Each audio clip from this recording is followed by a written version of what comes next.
Hey guys, welcome back to Raider Radio. I'm Maya and I'm the AP of Raider Radio, and I'm here with today. I'm the EP of RaiderRadio, Sophia Lambert, and today we have a really special guest with us. I am Joosly Pierre. I am a mother, an immigrant from Haiti, and a registered nurse. Today we are going to be talking about your experience immigrating to the US from Haiti and how it was growing up in Haiti, and then how your life was when you got to the US. Growing up in Haiti, as a child, I was growing up with my grandmother because my mother had left Haiti when I was young. I was barely 3 years old when my mother left. And, in Haiti, we lived really close as family. I had uncles, aunt, cousins. It was a big family when I was growing up. And in Haiti, you go to school, come home and go to church. Yeah, l'école, Yes. l'église. Yes, Church, those kind of go home. stuff you do. And my grandmother was very strict. There's no way. I mean, she will sit home and wait for you to, knowing that the time you're supposed to be home, you cannot just stop at the friend house and say, let me hang out. It's just, there was no such thing, hanging out or sleepover. It's like, this type of stuff. But so in the island where I'm from, it's very simple. Life is simple. People farm. And I one of the things I used to love to do is to go in the ocean and get fish with the locals. As a little kid, I would just go get clams from the sand. You could just put your feet in there, and then you go down and get the clams and stuff like that. It was really amazing living there. Going back to moving to Port-au-Prince, it's a totally different life. So life is busy, but still going to school. And then because we believe that once you get your education, you can prosper. That's one of the thing Haitian believes in: hard work, education, and be a good citizen. That's why wherever we go, being able to prosper is a possibility. From there, that coup happened, and then we had another president. Later on, things were slowing, got to get back to normal. And as things getting back to normal, and then we had another coup a couple years later. So in 1992, a group of friends of mine, we decided, we heard of some people are gonna get in the boat to come to the US. Although my mom was already here, she had already sponsored my brother and I to come. We had already have approval and everything. But the fact that I had a very good friend of mine that died, and I didn't want to stay anymore. When my friends decided to do that, and my brothers, we all in it, and then we had some older adults that was wanted to do that. So we jumped. The little money that we had in our hands, we put it in a pocket, and then we jumped. When I left Haiti, my grandmother didn't know. No, it was only my brother and I, and no other family knows. We just get on the boat with everybody else. So a couple of days later, we got stopped by the Coast Guard. When we got onto the Coast Guard, so we were there for like 3 or 4 days. From there, we were processed and we got to Guantanamo. I don't know if you guys know where Guantanamo is, a part of Cuba where the American has a base. And I was there. We got processed.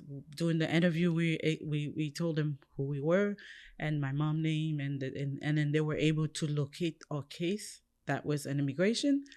And then from there, we were processed a month and a half later, and March 11th, exactly, I remember that day, we were called that we were coming to the U.S. After that, it was the next step was for school, because like I said, school was a big thing. Right. Yeah. Has always been a big thing. Still Education is a big thing for Haitians. I started from the process. I was able to get my information of school stuff from Haiti by a family members that was travel from here, went to visit, and then when they come, my grandmother, we asked her to send all our information.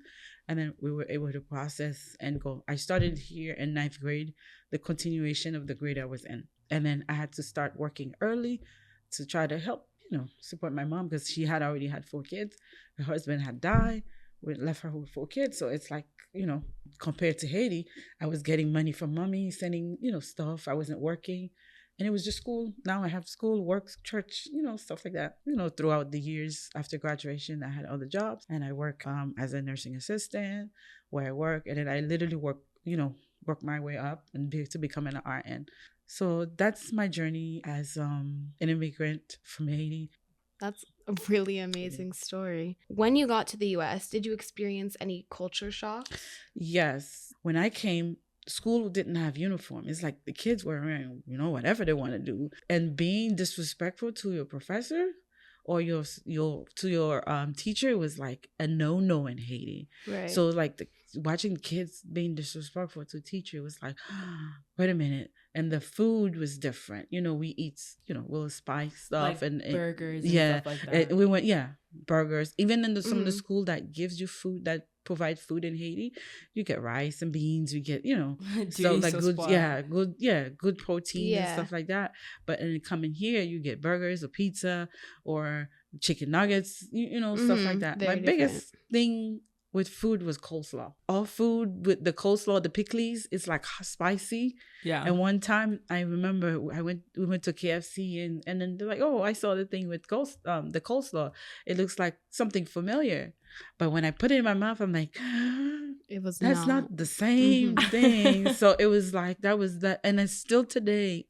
Eating coleslaw is very difficult for me. Right now in your life, how are you helping other people leave Haiti and emigrate to the US?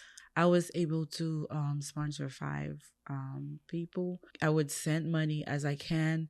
Haiti is a beautiful island. Haiti has everything to offer, but with the political issues, it's like every time you turn around, there's an issue. Every time you turn around, there's an issue. I don't see where the hope is coming from for these people. Mm-hmm. And I'm thankful and I'm grateful for the opportunity that I have to be here. But sometimes it's like so sad. Yeah. But bringing them here was one of the things I always wanted to do. If I could bring all my family, I would. Yeah. But I can't. But they're thriving. And would you say now that you're here and you're thriving, that you're essentially living the American dream that you had when you were younger?